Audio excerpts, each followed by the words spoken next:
Please stand and join me in the Pledge of Allegiance. I pledge allegiance to the flag of the United States of America and to the republic for which it stands, one nation, under God, indivisible, with liberty and justice for all.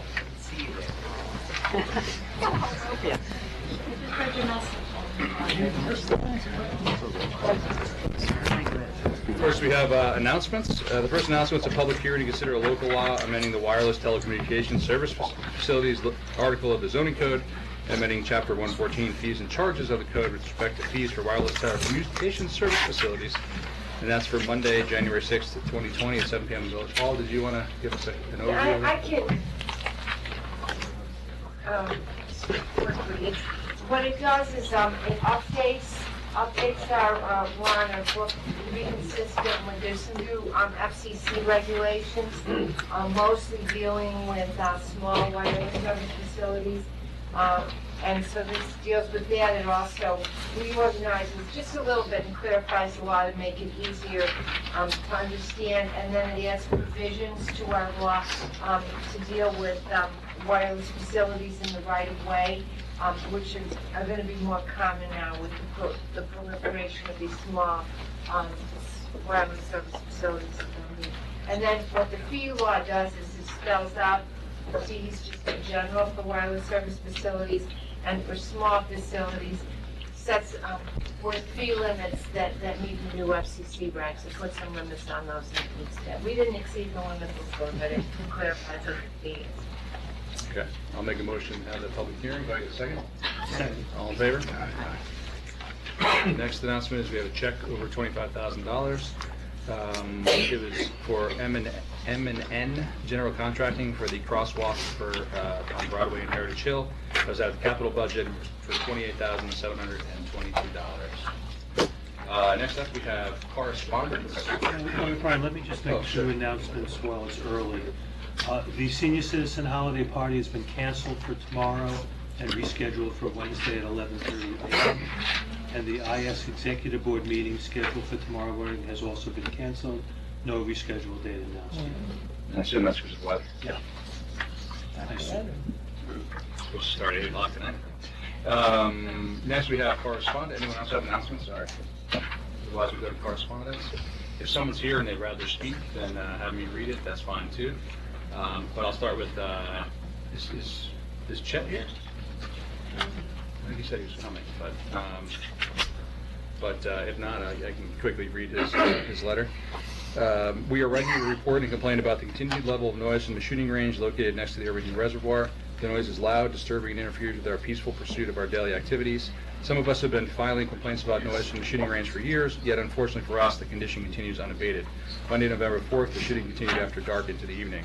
The condition is anachronistic, given the village of Irvington is one of the most picturesque communities in Westchester. The shooting range is located in probably one of the most, if not the most, idyllic spots in the village, adjacent to the Irvington Woods and the reservoir.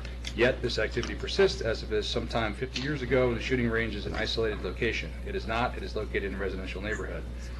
The Village Code, Chapter 148 Nuisances, clearly prohibits the degree of noise that emancipates from a shooting range, as the code refers to noise from radios, musical instruments as examples of noise. Beyond the noise produced by the shooting range being a violation of the code, is simply inconsiderate and unneighborly village to allow this level of noise to disrupt the lives of its residents.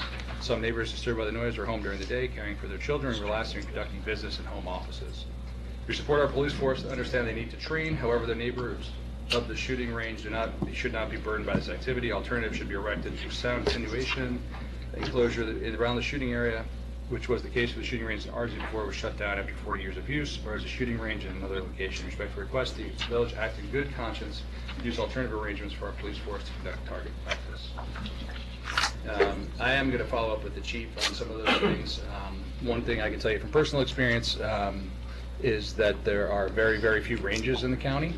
One of the big changes, I was actually a part-time sheriff with the county. We see those guys here in the blue or green uniforms. Before 9/11, Camp Smith was open almost all the time for any law enforcement that wanted to train almost any hours of the day. After that, it became it was always a federal facility, but they would not allow outside agencies other than other federal agencies, and that really had a major effect on training for police in Westchester County.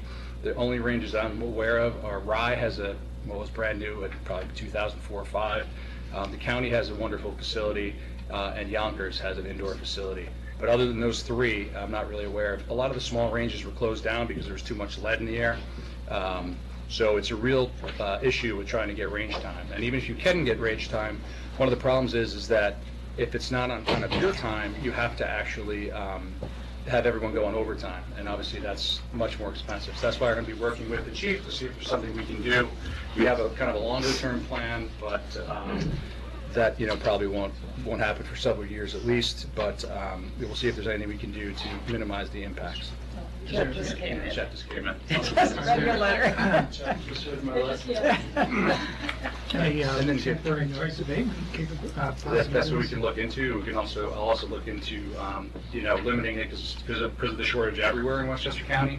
The chief has sometimes allowed outside agencies. I asked him last year to do that less, you know, other than probably Greenberg guys that we should be training with. But, you know, I know guys from Pelham had called and asked if they could use it. Guys from somewhere else had called me personally and asked if we could ask the chief if we could use it. So we'll ask him to limit those requests if he can, or at least have them overlap at the same time. But they do go on into the evening because, unfortunately, the police have to respond after dark, so they have to actually train in the dark as well. It's actually part of the qualifications they have to do every year. But I will work with the chief, and Chad will get back to you with some additional answers. But you missed the whole speech, but It's on video. You can watch it on TV. yeah, the short version, there's only 3 ranges in Westchester County. If we were gonna try to organize and have them go to, say, the county facility, which is the largest, it would be tens of thousands of dollars in overtime. You know, so we will look at potentially some, you know, building improvements up there. We have a longer term solution we're working on, but you know, that's probably the short term solution. But I'll get back to you. I'm going to talk to the chief about it. When you say tens of thousands, may I ask a question? Not really, but go ahead. If you guys started, it's probably quicker. Yeah, I mean, how many tens? It could be $50,000 or $100,000 a year in overtime, just to train our guys to the minimal level. Because it's you know, the county only says you can have it from 9 to 12 this night, so you'd have to call in everybody that wasn't in and that sort of thing. So I imagine that every other village that has a police force has to shoulder They do. those funds. They do. And they use our range too sometimes, and that's I've asked them to stop doing that as much because you guys have been complaining about it. The range has been there for a really long time, so you know it's not like we just started doing it and it's like a new issue. So, No, but the use pattern has changed. well, that's something else I wanted to look at, the number of days used. If we can consolidate that and have it over, you know, 2 days or 3 days rather than multiple days, that type of thing. And that's what I'm hoping the chief can come back to me with a plan and talk to you guys about that. Thank you. Next up, Ann, did you want to read it better than me? Can I read this too quickly? Yeah, you can read it really quick. I'm not going to read the whole thing. My name's Ann Atchison. I live at 18 South Dutcher Street, and I wrote this letter the day of the first official snow, or the first appreciable snow. And in the first part of the letter, thanks the DPW for what Mark once said, which is really true. So when you enter the boundaries of Irvington, you can breathe a sigh of relief because the roads are perfect at all times. So that's really great. But the real reason for the letter is for the sidewalks on Main Street. So I'll just read a part of it. My concern is that the sidewalks on Main Street are not as safe as the road. Some time ago, you guys passed a law that requires homeowners and businesses to maintain the public right-of-way in front of their property. I live on Dutcher Street, so I'm out and about as much as I can be on foot. And I've noticed over the last couple of years that snow removal and ice control on Main Street is quite variable. Not every business or owner does an equal job, I'm afraid to say. Areas maintained by the village or the fire department are great. The sidewalk in front of Sunnyside Bank is heated, but some of the other parts of the sidewalk are touch and go. Yesterday I saw 2 older ladies trying to walk down the sidewalk on one of the steepest parts of the hill, and they were clinging to each other and trying gingerly not to slip, and that was only day 1. The problem becomes compounded if the sidewalk isn't cleared. There's freeze and thaw and refreeze, and then it snows some more. As an older lady myself, and now a cane user, I can attest that fear of slipping and falling becomes very real and very scary the older one gets. It's one thing on the side streets, they're relatively flat, and if worse comes to worse, you can walk in the street, which is usually cleared. I have no problem with requiring homeowners on the side streets to maintain the sidewalks in front of their houses. Our houses are close together, and the amount of sidewalk each of us own is relatively small. But I'm wondering whether you could revisit the notion that the village DPW should be responsible for clearing the main street sidewalks. I know that before the law was enacted, the DPW took care of them, so I imagine they have a protocol and prioritization plan that worked in the past. Maybe they even still have the equipment. Main street sidewalks are quite steep in places, and that can be daunting any time of year, but especially in the winter. And then, and then I said I ask this because we're trying to make a more pedestrian-friendly village overall, encouraging people to walk to school and people to walk to the station and use their cars less. So the whole notion that Main Street sidewalks should be really safe in the winter is, I think, important.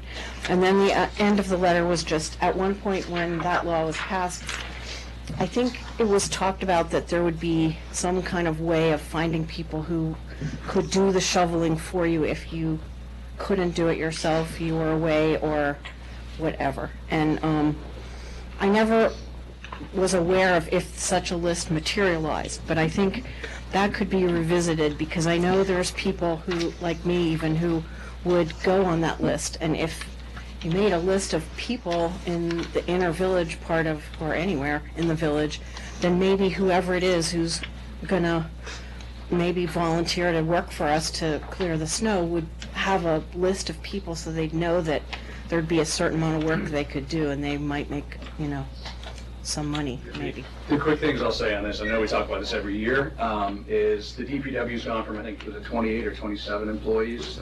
27 employees to 18 employees. And the one thing we've changed is we no longer plow the sidewalks. So while they might still have some of the equipment, we simply don't have the manpower anymore. And that was a conscious decision. And we made that decision when we looked, and there was only one other municipality in all of Westchester County, which was the village of Bedford, that didn't have you move the snow in front of your own sidewalk. So we saw that as, back when we were really looking to save money, a real outlier of a service that we provided. So it has allowed us through attrition, and actually we did lay off some people. It was probably the toughest thing I've done since I've been mayor, is laid off 3, long-term DPW workers. But it was all, and there's the only way really we could have saved significant amounts of money. So that's the short answer. To why we did it. The answer to how do we ensure that there isn't snow and ice is better enforcement. We did talk about that, kind of last year, that the law lacked some teeth on that piece of it. It was more like we'd give people a letter and hope they did the right thing. So this year we hope to step up the enforcement of people, and I think your idea is great. To have, like I know Greenberg has their Snow Angel program. I think they don't, frankly, get enough people to sign up for the Snow Angels anymore. But there are, obviously some great, local businesses that do snow removal. So I always thought it would make sense to have businesses, people go to business and say, hey, do my whole area, the 4 of us will get together and we'll have those guys or whatever come and do it. So I think that's a great idea. I just don't necessarily think that Brandon and Larry are going to want to try to organize that. So, but we'd be happy to. Maybe we can post a list of local landscapers that can take care of that business, or that'd be interested in that business. We'll put that as a follow-up. So, do we have any records of accidents on Main Street caused by the slippery sidewalks? I know of one that wasn't reported because it happened to my husband.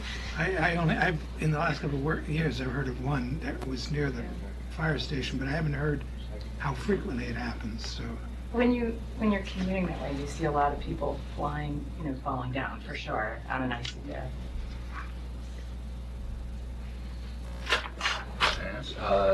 Next up, Kathy Coughlin's pedestrian safety along South Broadway. Dear Mayor and other concerned residents, I am worried about pedestrian safety along South Broadway. The following is a list of issues I've noticed. There are no sidewalks along the east side of the road. Along the west side, particularly near the Columbia campus, the sidewalks are very narrow and regularly interrupted by trees and telephone posts. Walking on the sidewalks, we have to move into the street at each obstacle.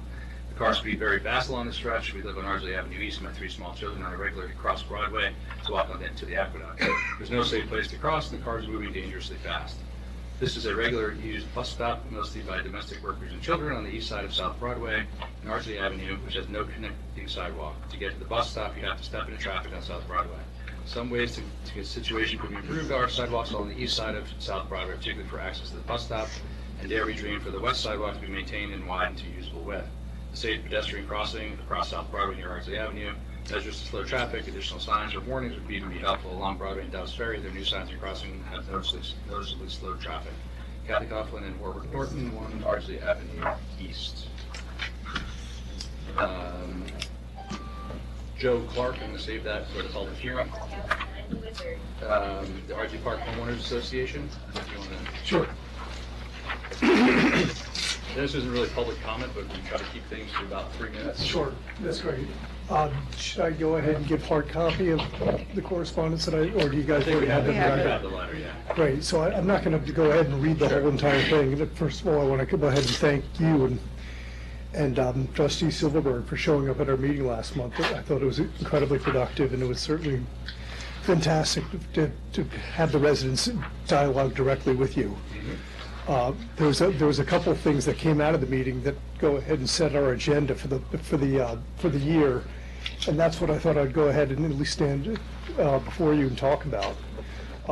The first thing, the Ardsley on Hudson train station. I think you guys should know that I guess that the building's in such bad repair that there was infiltration of water and some of the ceilings collapsed, and now they're worried about whether the post office can truly stay there. I'm not sure what the latest is, but it's gotten really to a serious point.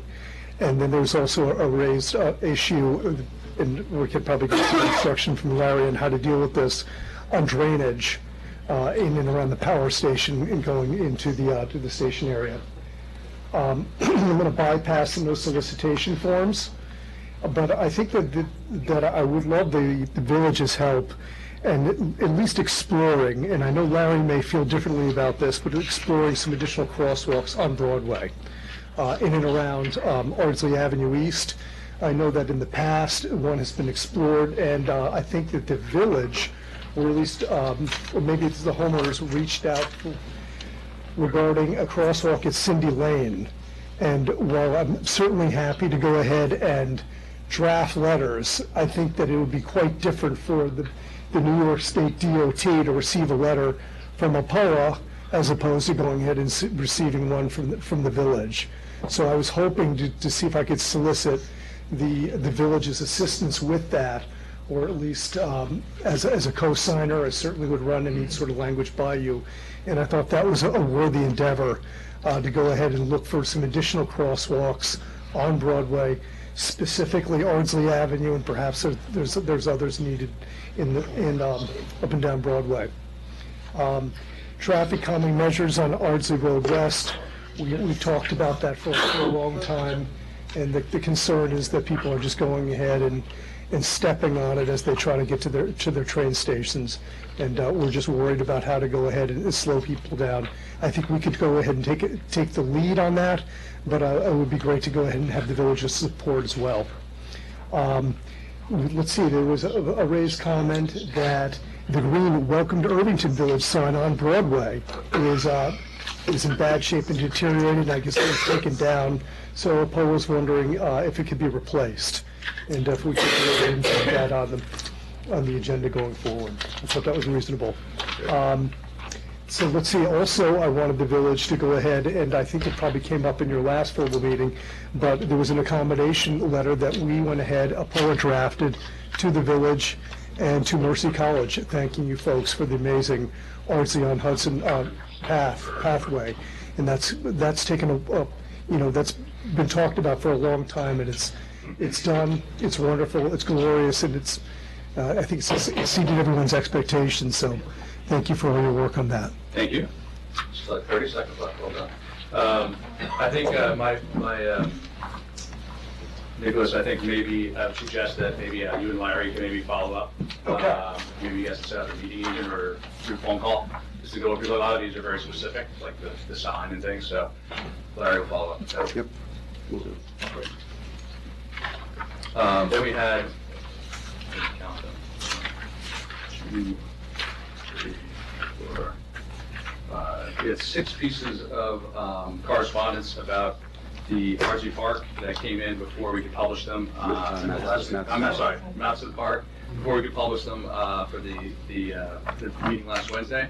So we just want to have those entered into the record, but we've already mentioned them in our previous meeting.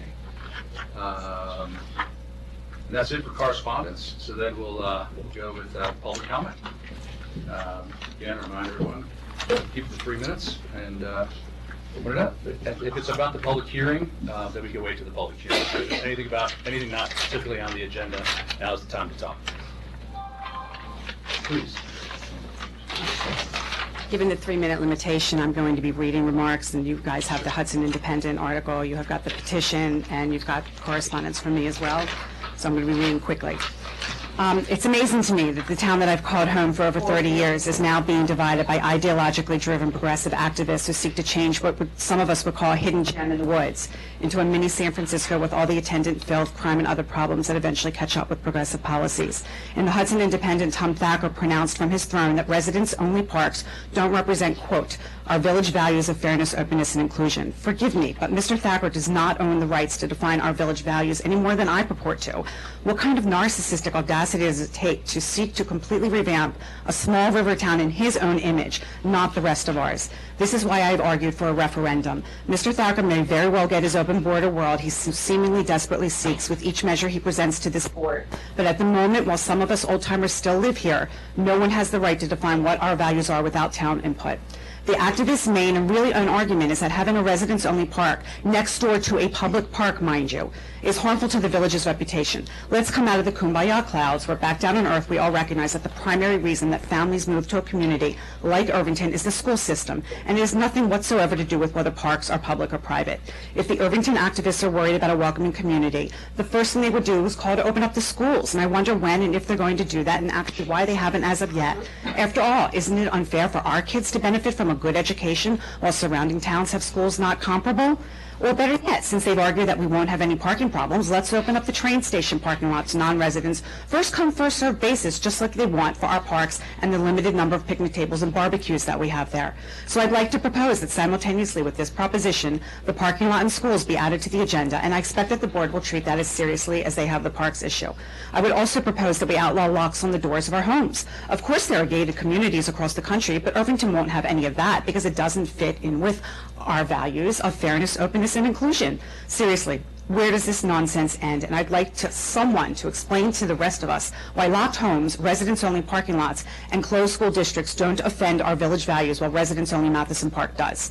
My petition, with close to 300 signatures and Hudson Independent column, addressed the substantive issues presented by this proposal, and I submit them as part of the official record on this. Serious safety concerns are of paramount importance and need to be addressed with outside consultants conducting studies of the layout of the park with its one entrance, but also waterway accesses, trees and playgrounds that act as natural hiding places for illicit activity, and other attendant issues. Increased taxes, not just in maintenance, but in police presence, are also a primary concern. Given that we saw the first murder in 40 years just after this board promised us that sanctuary cities were safe, and given that federal courts have upheld the executive's right to withhold federal funds from sanctuary cities, unfortunately, with all due respect, I just don't trust the decision will be made the right way. I would like to see you hire an outside consulting firm that is vetted by members of the community who sit on both sides of this debate, and let's revisit. As the mayor indicated, there is no rush to make a decision on this issue without any real compelling reason to make this change, and I have yet to hear one. I hope the board focuses on the numerous reasons not to do so. And I will add that every person that's come up here and every piece of correspondence that you've read so far goes to the safety of the community.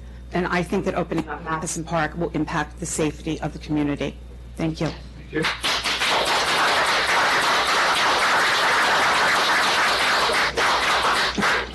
Any other public comment? Larry, can I ask if the petition has been part of the public record? Because I don't remember seeing a 300 signature. I had emailed that I would send, well, the petition I've seen in email, the accidental email that was posted last week. I included didn't my look at any petition. accidental email. Well, it was part of correspondence to, I think, Brian, it was sent to you from Joe, somebody. I'm happy to forward it to you. I have an email copy that you all have seen the petition, but maybe not the signatures, and I will get you the full print. I've seen that there's a petition, and I know there's dueling And there's a petitions. petition on the others, yes. I haven't seen either petition. I'll make sure that you get a copy of that. Personally, I think people showing up at meetings and talking is a lot more persuasive than 100% petitions to agree. me. So, Well, I think- but there's a lot of people that don't think this is worth, they're taking their time because it's kind of so ludicrous. So they didn't show up at the last meeting. Unfortunately, you know, I find myself a solo voice, as you know, on some of these issues. Thanks for being here. Anyone else, public comment about Madison Park or anything else?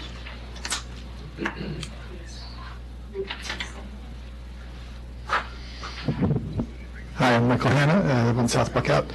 I'm actually here today. You have a resolution that you'll be considering today regarding the continued progress in developing Broadway Route 9 to become safer for cars, cyclists, and pedestrians.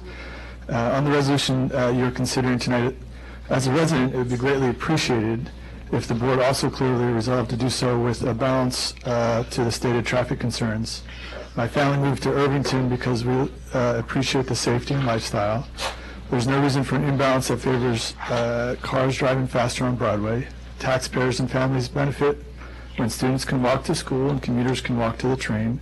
Additionally, as a recreational cyclist, someone who cycles with a number of residents here, that's the most dangerous part of our ride is the ride on Broadway. So we would appreciate any efforts to make it safer for pedestrians and cyclists. So as you consider that resolution, I'd ask that you reflect on that.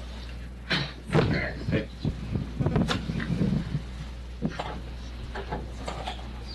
Anyone else? Jeff? I have to apologize for coming late. No worries. But my takeaway from your comments was you acknowledge there's an issue, you're going to look into putting an enclosure and you're going to get back to us? Is that- We're going to look at, we're going to see how many hours of overtime it would be. You know, 'cause as you say, if it was going to be an extra $500, we could just move it to the county. If it's going to be $50,000 to $100,000, that's a different conversation. I'm also going to look at how many days it was used versus how many days it was used, 10 or 15 years ago, et cetera. I just don't have all the facts right now. I know I've asked if I can be informed when they're going to use it, and it hasn't really happened. So I can kind of monitor it myself because, I want to make sure that it isn't being overused, but I understand the need for it. So I guess I need some more information. That unfortunately the chief's been traveling, so I haven't been able to talk to him. Okay, I guess all right.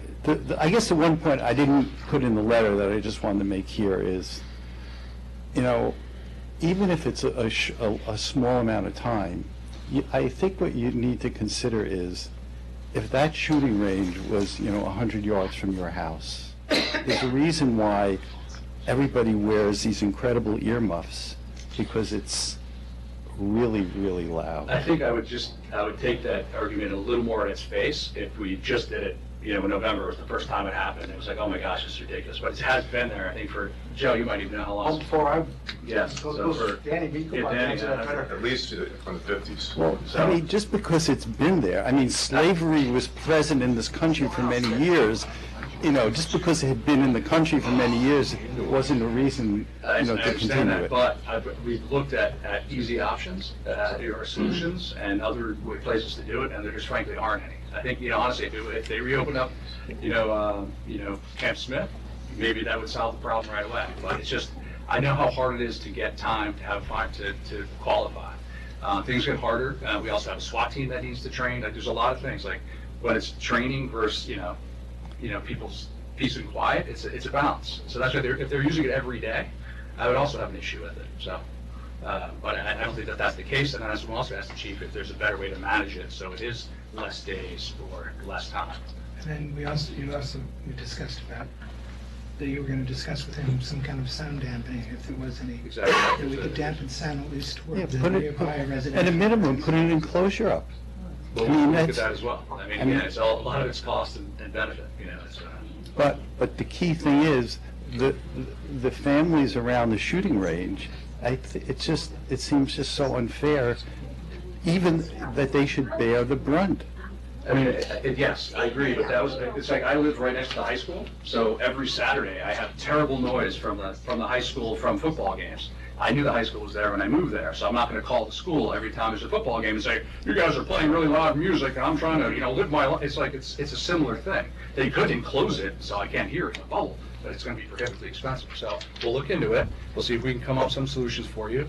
I think, to me, if it's a handful of times a year, I don't really have that big an issue with it, if that's what they need to get their training done.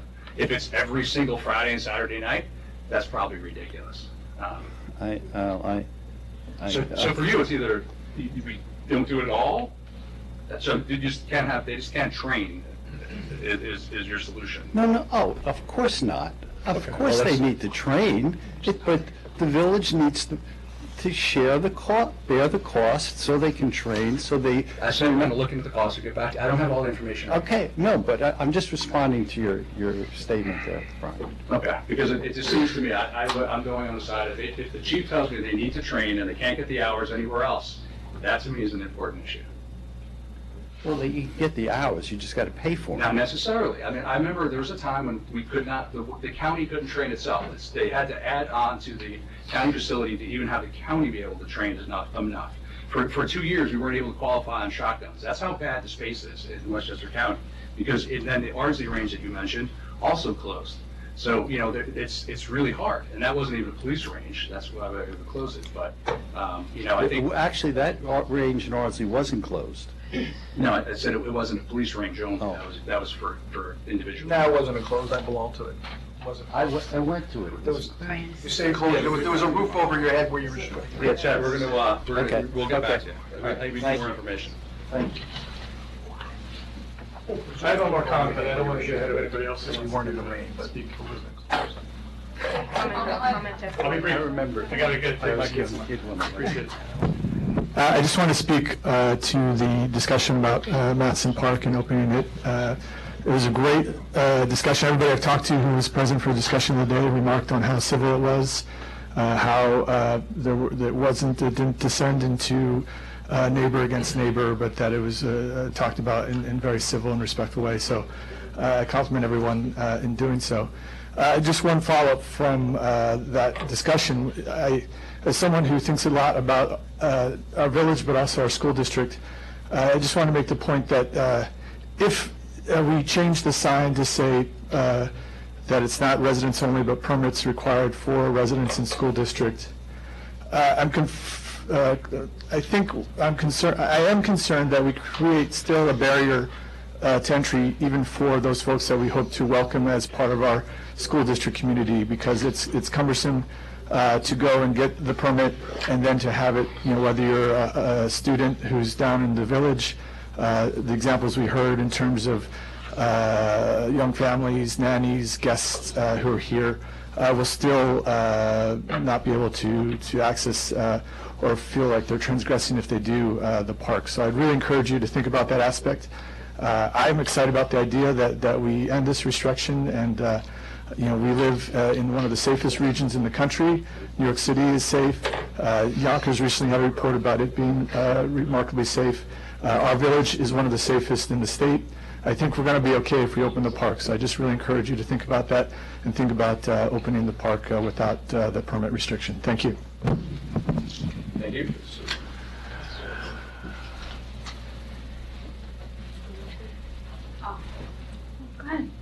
Yes, I'd like to make a comment. My name Sure. is Barbara Keckler, resident of Irvington. Yes, it might be cumbersome to get a permit, but it is more cumbersome trying to find a parking space. I've tried to get my 2.5-year-old grandson to the park at least 5 times this summer. No parking to be had, okay? We don't even have enough handicap parking spaces. My husband is a disabled veteran. He would like to take his grandson to the park. Are we going to be able to open up more handicap parking spaces as well? What is cumbersome?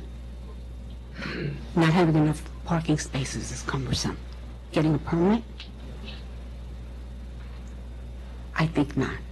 How about getting a driver's license is cumbersome. All right? I think we need to be realistic about this, and we just don't have enough parking. It's logic, it's logistics. Mr. Archino made comments last week that I read. If we hire somebody like him for 34 years, who has been a wonderful administrator, and he thinks that we should try this permit situation, why not try it? It's a compromise, isn't it? Isn't that what we're all about, or supposed to be about, if we're going to be civil with each other? Compromise. I rest my case. Thank you.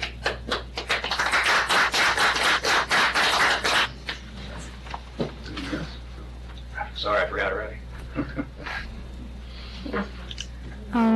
I wanted just to make one quick comment about the issue with the firing range, which is that it might be helpful to, I think for a lot of us, it would be interesting to know what the utilization is, and not just, I know that it's helpful for neighbors, but also it'd be helpful for the rest of the community to know what days are involved and how many hours of utilization are going to other police forces and under what circumstances. And I would also suggest it might be helpful to the neighbors to have like an annual schedule, so that in advance you know when you're going to be disturbed, which I think gives people a much greater sense of control and ability to plan their time. That's just a suggestion, but I think transparency just helps everybody. I also just wanted to make some comments because I'm very excited about the Route 9 active plan, and I know that that's not that won't be a part of the open discussion, but I wanted to mention that I think it would be an amazing opportunity for our village to coordinate with the other river towns villages, which isn't something we often get to do when we're looking at transportation, and the impacts do generally come from outside of our village. So it's really nice to have that chance. I wanted to make the point, which is probably self-evident, that cars go too fast on Broadway anyway, and a little bit of slowing probably would be a very positive thing, and probably have positive impacts on safety. And just register my observation that that right now there's automobile drivers which includes of course all of us, including everyone who would also like to bicycle and walk, have unimpeded access to that road currently. They are not required to share for all intents and purposes, and don't and aren't required to apparently even adhere to the speed limit for the most part. So I think if we could get people driving just the speed limit, it would have an enormous positive impact on the village. I have one of those Irvington pace car stickers on my car, which means I have to drive the speed limit, and I can tell you I'm going about half the speed of everybody else at any given point in time. I'm a total annoyance. Thanks.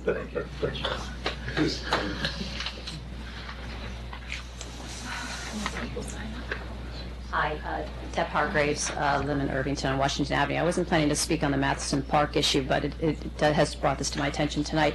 I apologize for not being as up to date on where the village stands on making the decision, but I had two comments. One, I think it'd be very helpful if it isn't planned already to update the community on where the village is with looking at Matheson Park.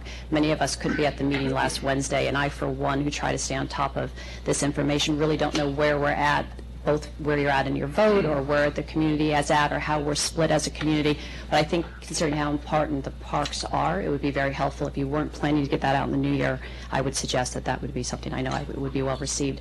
Secondly, I also wanted to add that as a former board member for the school district, we talked about this past year concerns we had about the folks using the track up at our fields as well. And one of the things that we had discussed is that it would be very helpful if there was some type of ID that was issued by the village, so that we knew when folks stepped on that they were allowed to use it, both for if you were Terrytown's resident attending our schools as well as Irvington. So I don't know if you've looked at something that could be used universally, both at the parks here in the village, but also up at the schools. But it seems like something that you may want to discuss with the school district, because we too had raised that we noticed that there was some outside use of both the track as well as the fields, and we need to get better control of that, especially with the upcoming bond and some security issues that we had. The answer to your first question is, Wednesday was the first time we've had a public hearing or heard from RPAC or anyone else. So that was really, we were just listening. Now we have to come up with kind of our list of questions. I think there's a lot of issues. Like I said last Wednesday, I didn't think crime was one of them, but I think there's a lot of legitimate concerns about opening up the park. So I think we need to come up with our questions, which a lot of them are going to be cost related. You can do anything if you have enough money, right? So I think we're early in the process. The nice thing is that the park is going to be or most of the park's going to be closed, so there's no rush to make a decision without hearing input and getting ideas and that sort of thing. So we're in no rush to do anything or have a vote. There's nothing scheduled. We're not in any time. We'd like to have this figured out by when the park reopens. So that's September. Not high school graduation. No, that's going to be at Scenic Hudson Park. Joe's already taken care of it. Oh, good. That's good news. We figured it out. Okay, great. Joe solved that one. Thank you, Joe. No rain, thank you. No rain allowed. Yes, we believe in Hi, Maria Agavino, 11 Jaffrey Park. I was here on Wednesday, but I wanted to hear what Joe and Michael Smith had to say about opening Matheson Park to the public. And reflecting, it gave me a chance to think, put down my thoughts and then be able to say something about it. I want to meetings and giving people a chance to speak. I agree with Joe's recommendation to open park up to East Irvington and Irvington School District residents. I agree to change the sign from village residents only to park pass required. I think giving the park a facelift will bring the Irvington community to the park. We don't want to make the same mistake as Dobbs Ferry and trying it out for a year is a good move. I think we should listen to someone that has 34 years of experience in maintaining our parks to the level we expect. We rely on Joe to decide when to check for park passes to eliminate overcrowdedness. We rely on Joe to establish the different programs and special events and the coordination of staff and making sure everything is seamless. We don't see what goes into the preparation, and we should put more weight on what Joe has to say. I'm sure the extra traffic, the limited parking, increase in garbage pile-up, the extra cleaning during prime time with an eye on the budget. We should invite Irvington Police Department for their input based on their past experiences. After all, they will be called on to ensure the safety of our community, especially in light of the recent Barnard student that was fatally stabbed in a New York City park. And I hate to bring that up, but it did happen Wednesday when we're at this meeting. And lastly, I believe with the new playground and widening of the paths to allow bikes and scooters will bring in more people, especially young families. It will bring the community closer together, and it will bring a contagious liveliness to the village. And I'm looking forward to that excitement and having a beautiful park close to the heart of the village. Thank you. Thank you.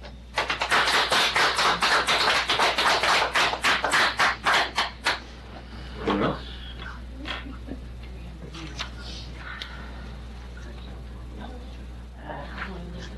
Thanks, everybody, for opening up the comments to the public here. My comments tonight, I'm Mara Gedid. I'm a current member of the school board, but I'm speaking on behalf of here today. So I've followed the Broadway traffic plan process for a number of years. I was also the founder of the public-facing portion of the walking school bus.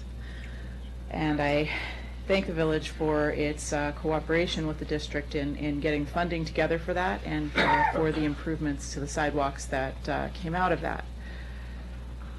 And I'm glad to see that the approval of, I guess, the continuation of the village's work with the Broadway plan is up tonight, and I wanted to speak in favor of everything that we can do, much as some of the other folks who have spoken in support of the plan have, in calming traffic. I hurried here tonight, and I definitely hit more than 35 miles per hour, and there is, I mean, we have a road that's engineered to be unfriendly to walkers, to be unfriendly to school students who need to commute, and who, with the current situation, with 4 lanes, I call it our Irvington Freeway, no parent in their right mind lets their kids walk until they get to a certain age, and then still, the default is always driving. As a board member, 2, I see all of the issues with parents driving their kids to schools and the traffic snarls that makes. And I look at this and I say, why are the most vulnerable members of our communities, so both school children and the elderly, the ones who are always hit, both in Irvington and in the surrounding neighborhoods? I think we've all seen that news over the past several years, whether it's Dobbs Ferry, Ardsley, Greenberg, and certainly in past years here as well. So I will end this just by saying that I hope that we can do everything that we can to make the traffic study, or I don't know the exact name, but the impact study that was done post the conceptual plan. So I guess there was a traffic engineering study, which I hope will be public, and when the time comes for the Board of Trustees to ask your own questions and decide what a potential layout would be, to also permit public comment at that time. So I hope to hear at some point when that learning process that you will do and the decision-making process would take place. Thank you very much. Thank you. Anybody else? So it's a chance at the end again. Otherwise, we'll move on. There's actually no items on the consent agenda tonight, correct? Right. Yep. So then I will open a public hearing to consider a local law amending the Irvington Code to put limitations on parking commercial vehicles. I can have a second. Second. All in favor?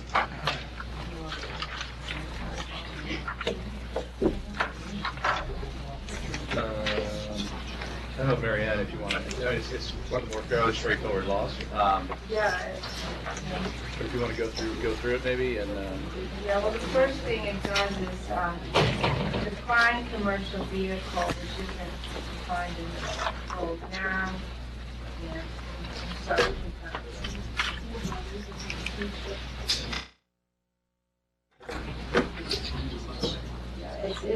it defines a commercial vehicle as any vehicle that exceeds 6,000 pounds in weight, or exceeds 20 feet in length, or exceeds 8 feet in width, or displays a commercial livery or taxi license, or displays identification or indication of commercial use, or carries any ladder, rope, cable, plow, tool, machinery, equipment, container, or other items related to commercial use and visible from outside the vehicle. So any one of these things would make it a commercial vehicle.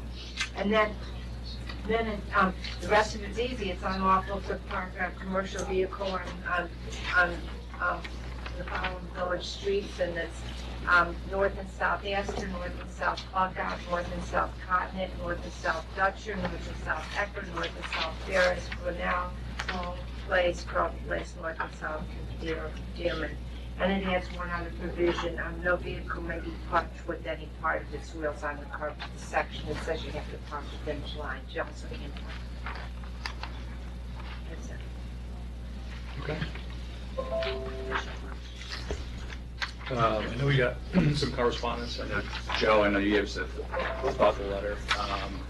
I'm happy to read it, but I'm guessing you can say it much better than I can. I don't know if you want me to read it or just somebody address some of the issues. Sorry, I'm a little slow on my back. We're calling it commercial vehicles, but we're really targeting the tradespeople of the village. These are the only vehicles that are really in question.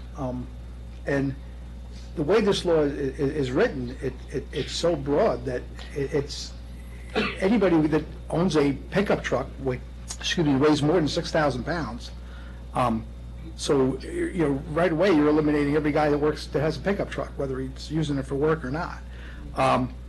And you're also singling out a particular group of people in the village, which is your tradesmen. Historically, Irvington downtown has been a mixed-use area.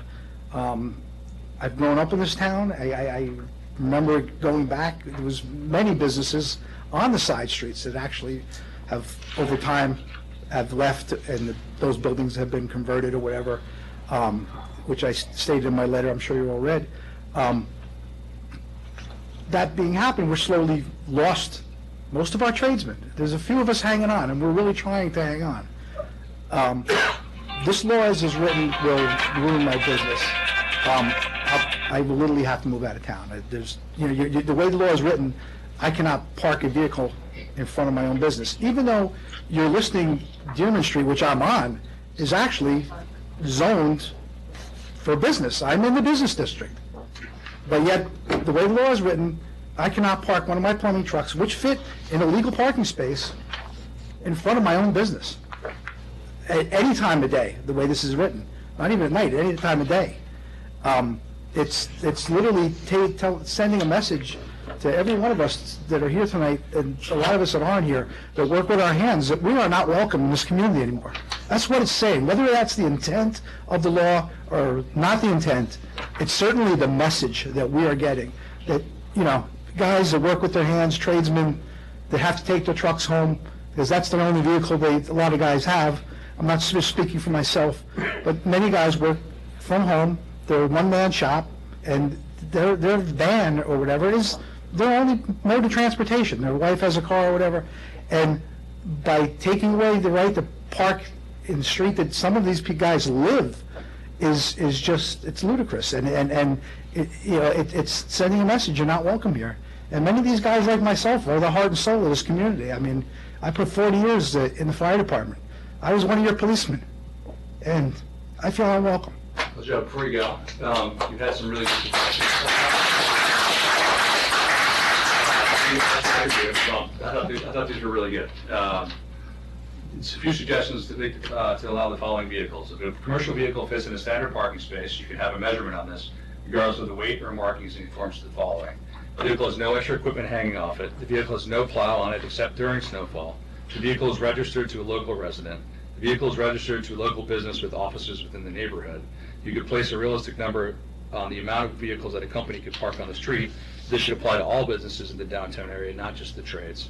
The person who is using the vehicle, not registered to him or her because they work for someone else, lives in the neighborhood, and then you offer to give assistance. I think one of the other things, and we talked about this, is really there's only a handful of businesses that still remain. It's a handful of us left. And, I think what I would like to propose is to sit down with those businesses and figure out something, because it's not just, you don't want to send that message. I think that we had, again, this kind of all came out of the parking, the new parking regulations downtown. This is one of the things that was almost a throw-in. And I've spoken to yourself and one of the other businesses about this to figure out a way, because I think what we're trying to do, as you say, free up parking on the side streets. But when you bring up practical things like you can't park to go to Jordane's because at 1 o'clock for 30 minutes because it's a commercial vehicle. It's a commercial vehicle. So I think that there's a lot of practical things that we need to address. And I also feel you're picking on a particular group of people, just because our vehicles are visible because they're work vehicles. But everybody during the day that's parking on the side streets are either commuters that are parking illegal, or they're people that work in the businesses, that they're using their vehicle business. They're real estate agents that are driving people around in their cars. They're using their vehicles for business. There's many people using their vehicles for business. It's just that it's easy to pick on us because we stand out. Our names are on the side of the truck, and a work vehicle, a van or whatever, it's easy to pick on. One of the things we're trying to solve for, and I think we maybe do this with signage or certain spots, is visibility. If you have a big panel truck or something, right, you can't. It's hard enough to back out onto Main Street now, regardless of what you drive. Agreed. So I think that there's maybe a way that we can look at certain blocks, maybe, you know, Right. it's not even all of Broadway, But- all Main Street that should be allowed, because. But Mayor, correct me if I'm wrong, the way the law is written, you're saying to the... This isn't me. No, no, wait, no, I'm saying, the way the law is written, you're saying to us that you want the commercial vehicles to park on Main Street. On That's- Main Street. Yeah, so that, to me, that's even harder, because you're parking a van that does block your visibility, now you want us to put us on Main Street, which I don't get it, I don't see the logic behind it. Versus, you know, if you really look, how many vehicles are there really? I mean, it's not a huge I amount. did that one night. Yeah. That's why I really, and we It's talked- not a huge we amount. talked about it at our meeting, is talking to the Yeah. limited number of businesses and saying, you guys have to, we talked too about, you know, opening up the Aqueduct lot to you guys, because less people use it, because they can park on the street now. You know, I think that makes sense. Yeah, I mean, we've asked for that for a while, the Aqueduct lot. Yeah, so to be able to I park think there that there are at some night. common sense solutions we can come up with that accomplish what we're trying to come up with. I mean, I don't want to leave Irvington, my heart is here, but... We don't want you to leave right either. Thanks, Joe. Anyone else? I do have to say, I didn't realize that North Fairman was officially business district. My name's Mike Colantuno. I live on South Ecker. I was just curious why, my son has a small business, why can't he put his truck in the driveway? I know it's commercial, but we were told we can't park even in the driveway. I don't think that, this, This law doesn't say that. I know this doesn't, but we were told before that he can't park the truck in the driveway because it's commercial, but he can park on the side street. We were told that. That doesn't make any sense. No, I mean, is there a law where we can't park in the driveway with the truck? I mean, he does take it home, that's his work car, Right, really, but if you're selling your driveway, you should be able, you know. But where's the driveway? on Ecker Street. I'll We'll double double check. check, but I haven't, I'm not aware of it. Yeah, no, we weren't told that because we did have a problem in the past that Well, we had to your neighbor resolve. telling you that, right? And they brought that up to us saying that we are not allowed to park in the driveway. That seems strange to me. But we could park on Main Street or we could park on Ecker Street, so I don't understand that. Yeah, it doesn't Doesn't make make sense. sense. Yeah. There are some municipalities, like Hastings doesn't allow commercial vehicles, but, limited driveways, but I don't think that's in our code. I'll Yeah, see if it's you want- in we'll- someplace in We'll here. double check and get back to All that. right. That's- Thank you. That's definitely not our intent. All right. That makes the most sense, is we can park it privately. Yeah, that's what I'm saying, I mean, Yeah. it's Yeah, it's in the we'll- back of the house, but, you know. Sometimes it's easier to search online sometimes, Mary Ann, so we'll get you. Yeah, no. Larry, can you just put a follow-up to get back to Mike? Thank you. No problem. Anybody else? Ann? I just wanted to put in also a word for businesses like mine who don't have a pickup truck or a truck, but they have a car. And, you know, the way the law is written right now, if you had a sign on your car saying Ann Atchison Landscape Designs, you wouldn't be allowed to park, and that's just ridiculous. So, Still the definition. so No, it it's still says there. displays sign. identification or indication of. So, you know, there's a lot of people, all of us huddled in the side streets in Irvington who have small businesses. And don't forget that small businesses are the engine of our economy. So, I think you need to think long and hard about what you define as a commercial vehicle and whether you restrict parking, because the one place it should be restricted for vans is Main Street, because that's when it's really dangerous. Try pulling my car, which is a Kia Soul, out from in between two panel vans into the traffic. The only way you can do it is to look in the windows and see the reflection of the traffic coming behind you. That's the only way to do it.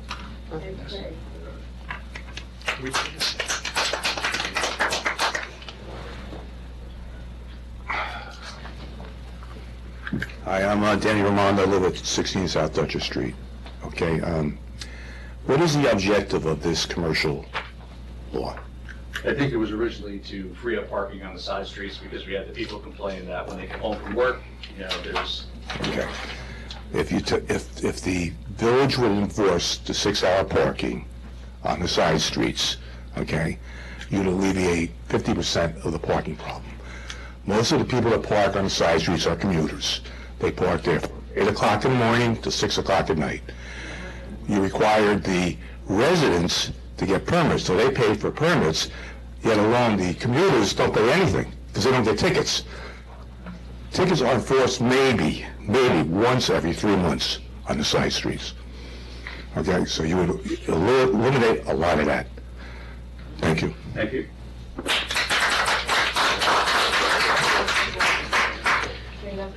So Brian, I mean, I thought what came out of the discussion was both parking availability, but also public safety, trying to be able to get vehicles through streets. I mean, there were multiple components that came out of the request for the, Can't hear. Can you use the sorry, microphone? yes, I'll lean forward. There were multiple requests beyond, that came out of, did this originally come out of the comprehensive plan? Right? Some of the stuff beyond trying to get parking had to do with safety right of way, trying to get, if there were larger vehicles that were outside of the parking, the width of the parking, so that they're into the street, then that might cause hazards for emergency vehicles. So a couple of these things came forward in the comprehensive plan process as being a request to look at what should be done on the sides with commercial vehicle parking, but side streets. As Brian's pointed out, before we even addressed that, though, we were looking at redoing the 2-hour, 6-hour parking, so the whole situation has sort of shifted a bit. So I think a lot of your input is great. I mean, it's good to hear this so that we can go back and, reconsider what it is, the original impetus for this and how to balance it better. We did get one piece of written correspondence. We live at 10 North Ecker Street, have 2 businesses on 68 Main Street. We do not have any vehicles associated with our business and are not concerned about the typical van-sized vehicles that park near our home and business. However, we are concerned about the impact of extra tall and or extra long vehicles when they're parked on Main Street or the side streets. There are a handful of extra tall commercial vans that park overnight and in the mornings near us, and these vehicles make turning onto Main Street and walking across Main Street and crosswalks particularly hazardous. There's already a problem with vehicles traveling too fast on Main Street and not stopping for pedestrians, so these oversized vehicles, particularly when they're parked in the first 1 or 2 spots at an intersection on Main Street, obscure the view and make it more difficult to walk or drive across. Additionally, when these vehicles are parked during business hours, they block the front views of storefronts to take up spaces that local businesses need for their patrons. So we'd be in favor of reasonable restrictions on oversized vehicles. We believe there are areas such as South Buckout Street behind the DPW facility where certain larger commercial vehicles are sometimes parked. And I wonder if those spaces are available for all businesses having oversized vehicles. Thank you, Deborah and Ken Bernstein.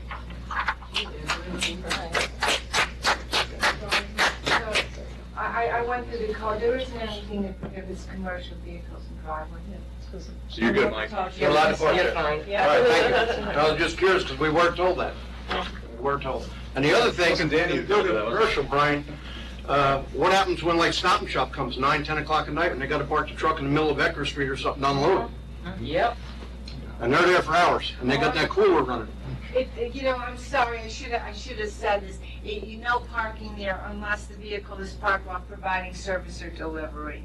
So if you've got somebody doing work on your house and they have their truck in front of the house, sorry, I didn't read that part. That was the exception. But if you live there, I don't know, back on that note that was in his letter, that is a good recommendation, and I know that there's a few places, even on Sleepy Hollow and Beekman Avenue, where it does say no vans or trucks allowed close to somebody intersections, because it does create an obstruction, and that's reasonable. I mean, safety is first, and that is something that I think the board probably should consider. The first space closer to a side street that, certain trucks shouldn't be allowed to park there for visibility reasons. Yeah, actually, the first space is on each side, on Main Street, each corner is a handicap. So there shouldn't be any commercial vehicles parked there. They park past the handicap and no parking zone. Except the one in particular that I always have a problem with is the one just east of Sunnyside Bank. That corner is a loading zone. And I gotta tell you, how many times I've almost, I creep up at like 5 miles an hour past that intersection. you can't come out of Ecker Street, South Ecker, without getting clipped. If you don't be careful, you're in trouble. Or pedestrians, they just pop out from behind a delivery truck, and it's just like, Where did you come That should from? be changed. The loading zone should be changed there. That should. That's the, to me, that's the number one dangerous spot. So, I mean, please, support comment. Is there a limit to if one business, the number of trucks they can park all weekend? No. And every night? I mean, can one business have 3, 5 trucks that are oversized? Yes, right now they can have 1,000 in theory. I'm concerned with the safety. I was going to speak, but that letter kind of said the way I feel. There are trucks bigger than Mr. Clark's that jut out and force you to go close to the line on Main Street. Trucks that size, I don't think should be allowed. Joe's are not that way. But one question. Joe's, sometimes men have the doors open and they're standing there working for I don't know how long, and then you're having, it's also dangerous. It's not like 5 minutes where they're unloading it. So that, If it's my guys, I hope it's not more than 5 minutes. I think it's your truck, I'm not sure, but your truck, when the doors are closed, are at least somewhat reasonable, not backing out. It should be at your house. So I want to take any more public comment, but what I'm going to propose is that at a work session, we maybe get some of the local commercial vehicle owners to come sit down with us and maybe hash out some of these ideas. I think in the meantime, like we have some of Joe's ideas that I think are very reasonable and practical. I think another thing we can do is we can start looking at spots that we want to maybe say should not have oversized vehicles, commercial or not, parked there. I think we do have some. We have, as Dan said, we have a lot of handicap spots, but not all of them. So I think we should take a look at that because there are other spots on. I drove by, Larry and I were talking about it. Where I have Cossack parks, it's usually not a bad spot. It's actually they park sometimes on the Main Street School, right in the middle of Main Street. It's not blocking anyone's view. So, I think that there's places that we should recommend you park overnight, and places that you should never park, and we have to. So I think we should table this for now. Absolutely. We need to have you part of the conversation. Sure, please. I live on North Ferris, and I also have a van. I'm a small business, and been living there for 53 years. And I park my van on the street all the time or in my driveway. It's not oversized or anything. I don't think it's offensive. But if I had to move my van, and then sometimes there's maybe 10 police cars on my street here that aren't even being used. So I was wondering if that could free up some parking, if some of those can be parking somewhere else. Because there's a lot of detective cars, the parking car, all these cars are all over the street. And they're taking up the whole thing. And it's kind of weird to me. But, so I'm I'll make a motion. I think we just close the hearing because we're going to need to redo the hearing anyway, right? I don't think we just need to keep it open. Second. I'll make a motion to close the hearing. All in favor? Close it for now. Close it for now until we have a revised law. I'll close it for now, yes. Yeah, we're not going away with the issue. We're just going to come up with a new law. Sounds good. All in favor? Aye. And thank you. Thank you, guys. Thank you.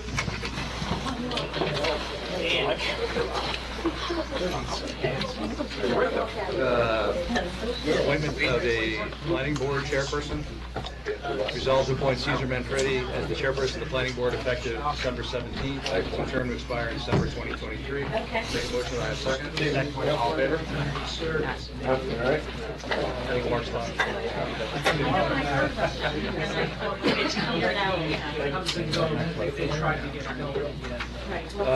Volunteer appointments to the Architectural Review Board.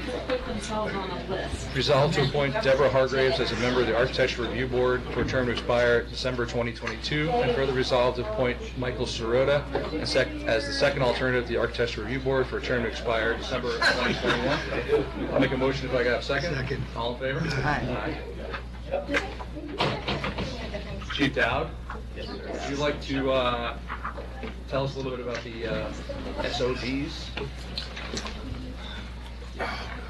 So we actually call it best practices now by not order of our attorney, but a suggested... As a best practice? Best practice, thank you.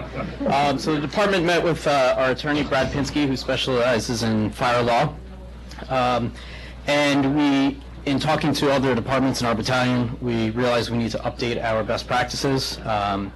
That includes OSHA practices, so I mean, it's just standard OSHA material that we can't dictate, but we wanted that in writing to make sure that we are covered, God forbid something were to happen. And same with everything else basically on the list. Just a couple things that we wanted to highlight. From a medical perspective, we discussed with our department physician what classifies a member or what medical evaluation a member needs to get. So God forbid something happens, we can check the list, make sure that they were covered medically, and you know, we're adhering to all the laws and practices out there. From administrative policies, accident investigation, bullying or anti-bullying, anti-discrimination, all the standard stuff that the village pushes as well, but we need to get that formally documented for fire department purposes. And lastly, fire practices. So it's really just a formal documentation on how to use ropes, how to deal with car accidents, fire-related incidents, what you should do, shouldn't do, what apparatus to show up, because what we found is if you don't have that information documented and heaven forbid something happens, or other governmental agencies come and, you know, knock on the door and question what we have and don't have, then we would be in a bit of a bind as a village and as a department. So chiefs and ex-chiefs met with our attorney about 6 or 8 months ago, and I've subsequently been working through that for the last few months with countless hours of updates, and passed that over to Larry, so hopefully you guys have enough information and we can sign off. So there's probably hundreds of pages. What I had, the safety policies were reviewed by the village's insurance carrier. They seem satisfied. In fact, they complimented the drafts. The firefighting policies, honestly, they look fine to me. I don't know, I didn't feel it was important for the entire board to go through everything. You're welcome to look through it, but I know. It seemed fine to me. Now, how you want to craft the resolution? What we thought we'd do, because, again, the firefighting stuff is probably the one part that we don't have any expertise to say is good or not. We assume that that's the one you have the most expertise on. That frankly, I didn't have a chance to go through it all. So what Larry and I thought we'd do is approve them, subject to a final review of the village administrator and the mayor. Okay. That way, as you say, the village policies, just make sure they're consistent. You know, any of the other, those types of things. We're not going to tell you, you know, Rescue 49 should come before 136 or something. So what you're saying, Brian, is the part that is about firefighting safety, EPL is okay. The part that the insurance company has reviewed is okay. Now, how much does that leave? Mostly the village policies to make sure they're consistent, and then, you know, probably other miscellaneous things. I haven't read through it all, so I can't tell you. Right, but so we'll just give it a quick read. Is there a fire department ethics? I don't recall. Well, so I will say other departments in our battalion have decided to go with this particular law firm because that's all they do is specialize in fire-related law. They've had trials and cases for various situations that have happened, and we need to make sure we update everything. So if the board goes through and adopts this, Brian and I will catch up and get back to you by the end of the week, and then we'll be I mean, good to go. overall, I think it's a great initiative that, you know, you're taking this on and doing it. I'm sure it's a lot of work on your part, so I appreciate it. A lot of late nights. Yeah, I can imagine. So, one more thing to do. Yeah, exactly. As long as you're all going to review it, and if there's something that you really question, I mean, it would be interesting to me, but I don't know how much expertise I'd have on it. Okay. And I'll change the name to best practice. Yeah, please. Best practice. Resolve to approve the fire department best practice guidelines. Is it just best practices, no guidelines? Correct, best practices. Resolve to approve the fire department best practices subject to a final review of the village administrator and mayor. I'll make a motion if I get a second. Second. All in favor? Aye. And thank you guys for doing it. No problem. I know. Thank you. I mean, I'm sure you learned some things from it, but for the most part, I'm sure it was tedious. Yes. So. We'll leave it at that. Thank you very much. Thank you. I'll see you Thursday. Sounds good. Approval to support the Route 9 active transportation corridor study. it was nice to get some input on this tonight from the audience, if they abandoned us now. I know we reviewed this via email. We had a work session on this We had a work too. session as well. Can we just describe what this step means to the village and to the other partners in the river towns? Because it sounds like there may be some confusion about where we are exactly in the process. And On the fertile area. Yeah, So I'm not I sure. can do that. I think So- it could be useful just to Sure. realize that we're kind of only a few baby steps forward at this point. That's exactly right. So the study, as you know, was done jointly by Irvington and the other Rivertown communities. It was done under a grant, which this resolution outlines. At this stage, each of the communities is pledging an appropriate level of support of this plan for their community. So you've obviously discussed it at a work session and pondered the level of support that you wish to place behind the plan. There are some concerns which you'll lay out in the resolution here, but overall, it's viewed by those that were very anxious to have this study done. It's viewed that there should be some level of support by the communities along the corridor, because that's really key to having any of this ever implemented down the road. The implementation is, and I don't know, I'm not going to handicap how long it could take to implement this, but certainly many people would like to start working on the implementation, and knowing that the communities have some measure of support behind it is helpful when approaching DOT or any other funding source. But the report of the conceptual design went to DOT already, right? I mean, it's Yes. been submitted, and then each of the villages involved have a support resolution. But what's the next step at the DOT level? Do you have any idea? Really, it's seeking out funding. So DOT is not going to, immediately put this on their capital plan and fund it. There needs to be, They some don't sort even of... have a detailed plan yet, right? No. So- So, I mean, probably the next step is to come up with a detailed planning, but You need someone's money got for that. But someone's got to come up with the money for that. And there are funding sources available for this. This is not, this is, very appropriate for federal level transportation alternatives, planning money, and those types of monies. But our village isn't on the hook at the moment for this, No. for any money for the planning. No. And the language we added makes it clear we have significant concerns. So And then well, all- we were supported conceptually, but the real nitty-gritty questions have to be addressed. And Larry, I know that for the earlier part of this, we were sort of the point village in administering the administration of it. Yes. Who's doing it now? It's done. The grant is closed. Mhm. So really, it's the original grassroots coalition of people within the various villages will probably be the ones to pick this up and try to move it forward with some support from government. I don't know, how that's all going to actually start to go forward. But right now, it's the study's done, it's there, and it's up to someone, a coalition, to move this forward. I mean, they are still meeting to share information amongst themselves. But And they'll be very interested to see your resolution, so I'm sure they've seen it. Great. That's my reading comprehension test. Whereas interested residents and officials from the villages of Hastings-on-Hudson, Dobbs Ferry, Irvington, Tarrytown, and Sleepy Hollow, the river towns, have been working together since 2016 as a steering committee jointly studying traffic, safety, pedestrian, and bicycle access conditions in connection with their shared Route 9 corridor. And whereas the new Governor Mario M. Cuomo Bridge includes a dedicated bicycle pedestrian lane scheduled to open in 2019, bringing with it new transportation and recreation opportunities to Rivertown's residents and a significant increase in bicycle traffic on Route 9 from neighboring areas of Westchester, areas west of the Hudson River, and New York City.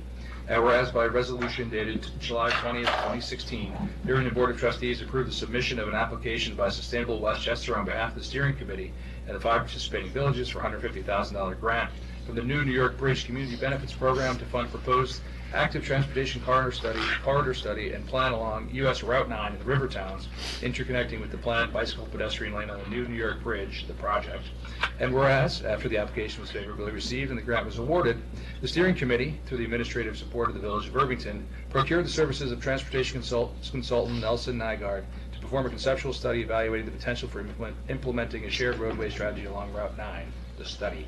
And whereas the study included extensive public outreach, including 5 open house sessions, a public survey, and the maintenance of a website to share information with and receive comments from the general public, and whereas the study demonstrated the potential to build a bike pedestrian connection between the 5 villages and the new Mario M. Cuomo Bridge, and examined related issues concerning safety, transit access, traffic calming, walkability, sidewalks, crosswalk configurations, parking availability, and motor vehicle level of service, and whereas the implementation of the project over the full project area is expected to result in significant health and lifestyle enhancements for Rivertown residents and increased tourism and economic benefit for the area merchants. And whereas the steering committee and Nelson Nygaard convened a public meeting to present the completed study to the public at Mercy College on November 17, 2018, and the completed study and other planned documents continue to be available to the public on route9active.org. And whereas the Board of Trustees has reviewed the study and agrees in principle with the goals contained therein and are worthy of further consideration and pursuit, now therefore be it resolved that the Board of Trustees supports the concept of dedicated bike lanes, but has significant concerns about their viability and potential impact on traffic and pedestrian safety throughout the Route 9 corridor in the Village of Irvington, including but not necessarily limited to the traffic impact, particularly on the full length of North Broadway and on South Broadway from Main Street to Harriman Road, loss of parking near the business district, impact on and the interaction with driveways from adjacent bike lanes, and further resolve that the Board of Trustees encourage future development of a Route 9 active corridor plan with a keen focus on vehicle and pedestrian safety. I'll make a motion if I have a second. Second. All in favor? Aye. Opposed? You must be ready again. Start again. And one more So, item. before we just get hold of this, we did have a request to, can we make sure, or is it available? Can we make sure the public knows how to look at the traffic study, traffic analysis that we got in terms of?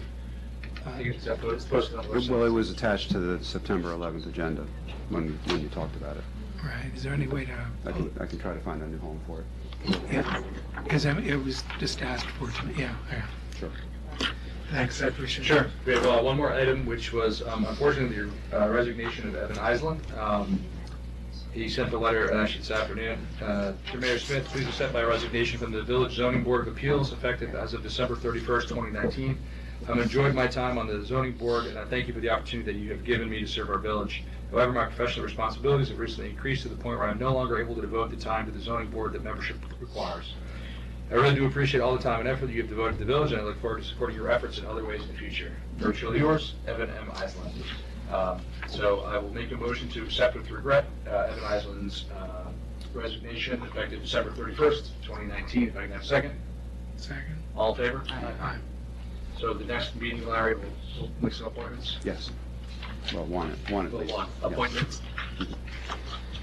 Now on to reports of board, standing committees, and officers. Trustee liaison reports.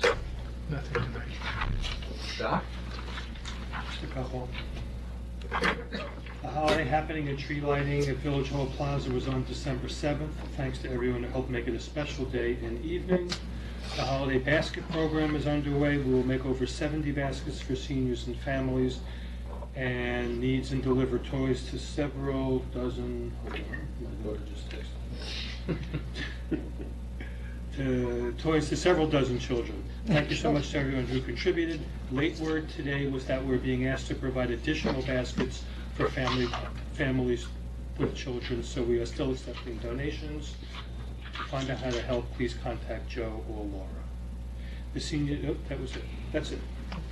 Oh, and thanks to the beautification committee. Oh, yeah. What They did a great job preparing the village for the holiday season.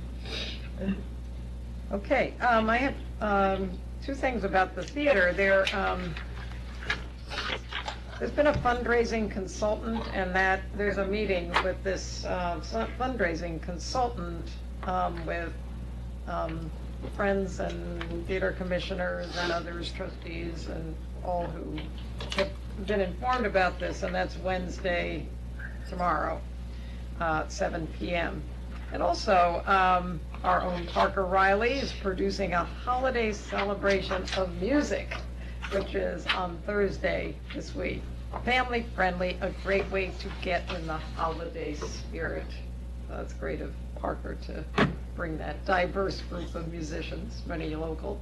And if I could just say, they performed at the tree lighting, and they were terrific. I'm not And surprised. everybody from like little kids, to people who heard these songs the first time 40 years ago. Yes, yay. Very impressed. So that's the group, Thursday night. Yeah, I have something else to do, but I hope everybody goes. Highway Department had winter storm number 2, which was on the 11th of December. That was 1 inch. And the Highway Department assisted the contractor with the crosswalk repair on North Broadway and Heritage Hill. I think everybody saw the trucks and the traffic affected by that. There was drainage work on Riverview Road. It's always Riverview Road.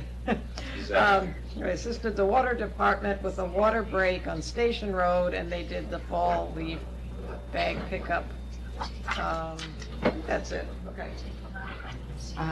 For the fire department, as well as dealing with this 500 pages of best practices, there was training on December 3rd for CPR and December 17th, first aid triage and stop the bleed.